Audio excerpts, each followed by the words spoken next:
5 minute के इस video में अपन 2 क्वेश्चन विद कॉन्सेप्ट करने वाले हैं। पहले आपको क्वेश्चन इसका कॉन्सेप्ट बताया जाएगा, फिर नेक्स्ट क्वेश्चन और उसका कॉन्सेप्ट बताया जाएगा।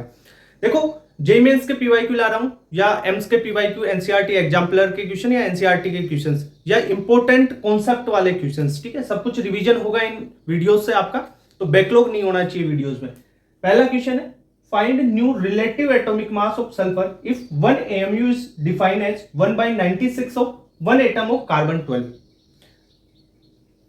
क्वेश्चन का कॉन्सेप्ट समझो इसका। पहले तो देखो, आपको बोला है कि नया रिलेटिव एटॉमिक मास बताना है। अगर 1 AMU की डेफिनेशन को चेंज कर दे तो एक क्वेश्चन ऐसे आता है कि अगर आप 1 AMU की डेफिनेशन चेंज करते हो तो किस पे इफेक्ट आता है, रिलेटिव एटॉमिक मास या ग्राम एटॉमिक मास या absolute atomic mass. Relative atomic mass change होता है, ग्राम एटॉमिक मास और एब्सोल्यूट एटॉमिक मास चेंज नहीं होता है। देखो समझो, मैं क्या बोलता हूं, 1 AMU अगर इसकी डेफिनेशन को चेंज किया जाए तो देखो रिलेटिव एटॉमिक मास तो क्या होगा, चेंज होगा, ठीक है सर। पर जो ग्राम एटॉमिक मास या एब्सोल्यूट एटॉमिक मास है वो चेंज नहीं होगा, ठीक है, यानी नो चेंज लिख देता हूं। अब एक चीज और समझो सर, नया वाला पूछ ले कितना चेंज हुआ है, वो कैसे निकालोगे। देखो 1 AMU क्या होता है, 1 AMU होता है जो कार्बन 12 है उसका एक एटम का 1/12 पार्ट होगा, ठीक है। यानी अपन 1 AMU बोल सकते हैं कि 1/12 into 12 upon Na Avogadro number. ये 1 AMU होता है, 1/12 पार्ट होता है। अगर चेंज कर दिया जाए, इसको ऐसे बोल दिया जाए कि सर 1/x पार्ट हो गया, 1/x पार्ट हो गया, तब नया relative atomic mass A days क्या होगा। ये नया रिलेटिव एटॉमिक मास है, ऐसे लिख लो। चलो, न्यू रिलेटिव एटॉमिक मास जो चेंज हुआ वो क्या होगा, जो पुराना वाला है, ओल्ड पुराना एटॉमिक मास है इंटू x/12 होगा। x क्या है, आपने कितने पार्ट चेंज किया, 1/12 चेंज किया, 1/16 चेंज किया, 1/12 तो ओरिजिनल होता है, 1/16 किया, 1/20 किया, जितना भी है वो, ठीक है। तो सोल्व करते हैं इस क्वेश्चन को। ये था कॉन्सेप्ट आपका, ठीक है। ये फॉर्मूला बन गया इससे, ये याद रख लो। अब देखो, नया रिलेटिव एटॉमिक मास निकालना है किसके लिए, सल्फर के लिए। तो new relative atomic mass of sulphur is equal to relative atomic mass old sulphur का कितना होता है, 32 होता है, इंटू एक्स यहां पे क्या है, देखो डिफाइन एज 1/96 पार्ट, 1/96वां भाग दे रखा है। तो यहां पे x की वैल्यू क्या हो जाएगी, 1/x करते हैं तो यहां पे x लिखते हैं क्या, ये जो 96 है वो, ठीक है। तो यहां पे 96 अपॉन, अब देखो 12, ठीक है सर। तो न्यू रिलेटिव एटॉमिक मास क्या हो जाएगा, देखो 12 को 96 से 8 बार, 8 इंटू 32, तो ये आ जाएगा तुम्हारा 256। तो ये जो 256 है न्यू रिलेटिव एटॉमिक मास आ गया सल्फर का। तो ऐसे क्वेश्चन भी नीट में आ सकते हैं, कॉन्सेप्ट को ध्यान रखना। जेईई मेंस में पीवाईक्यू आया हुआ है ये, है ना। और ये 1 AMU को चेंज करते हैं तो रिलेटिव एटॉमिक मास चेंज हो जाता है, और कौन चेंज नहीं होता, इसके बारे में नीट में पीवाईक्यू आया हुआ है। वैल्यू नहीं पूछी थी, वैल्यू आप इस तरीके से निकाल सकते हो, है ना। उसमें डायरेक्ट इतना सिंपल ही पूछा था कि चेंज होता है या नहीं होता है, होता है, ठीक है। कितना चेंज होता है वो आप ऐसे निकाल सकते हो, है ना। तो नेक्स्ट क्वेश्चन करते हैं, पहले इस कॉन्सेप्ट को आप अच्छे से रिवाइज करो। देखो क्वेश्चन है, 2 oxide of metal contain 27.6% and 30% oxygen, ठीक है। If the formula of first oxide था 27.6% ऑक्सीजन वाला, उसमें M3O4 उसका फॉर्मूला है। तो जो 30% ऑक्सीजन है जिसमें, उसका फॉर्मूला क्या होगा, सेकंड ऑक्साइड का फॉर्मूला पूछा है। देखो कॉन्सेप्ट कैसे लगाओगे इसमें, क्वेश्चन को कैसे सोल्व करोगे, कॉन्सेप्ट बताता हूं। देखो पहले तो क्या दिया हुआ है आपको, 2 ऑक्साइड है। पहला ऑक्साइड देखो कौन सा दे रखा है आपको, M3O4 फर्स्ट ऑक्साइड, ठीक है।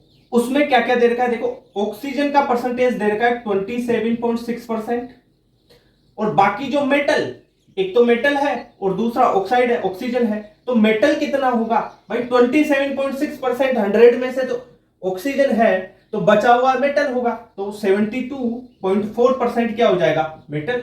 ये कौन सा था आपका, M3O4। यानी ऑक्सीजन अगर 27.6% है तब ऑक्सीजन के 4 एटम्स होंगे, और मेटल के 72.4% है तो मेटल 3 होंगे एटम्स, ओके। नेक्स्ट ऑक्साइड है, उसमें क्या दे रखा है, ऑक्सीजन तुम्हारे को दे रखा है यहां पे 30%, और बचा हुआ क्या होगा, मेटल होगा, तो 70% क्या होगा, मेटल। इसको आपको इसका फॉर्मूला पूछा है सेकंड ऑक्साइड का, मान लो इसका Mx और OY। तो पहले फर्स्ट वाले के लिए बात कर लूं मैं, इस फर्स्ट वाले के लिए M3O4 में देखो, अगर 27.6% ऑक्सीजन ऑक्साइड में ऑक्सीजन है, तो इसमें कितने ऑक्सीजन के एटम होंगे, ऑक्सीजन एटम्स कितने होंगे भाई बताओ। दे रखा है इतने में ऑक्सीजन के 4 एटम्स है, कितने हैं, 4 एटम्स है। ओके सर, 4 एटम्स है। अब मेरे को एक बात बताओ, 1% ऑक्सीजन में कितना होगा, 1% ऑक्सीजन में कितना होगा, 4/27.6।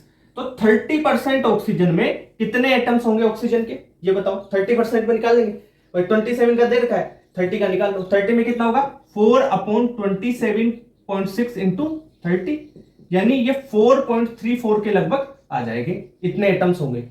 ठीक है, ये तो ऑक्सीजन ओ वाले हो गए।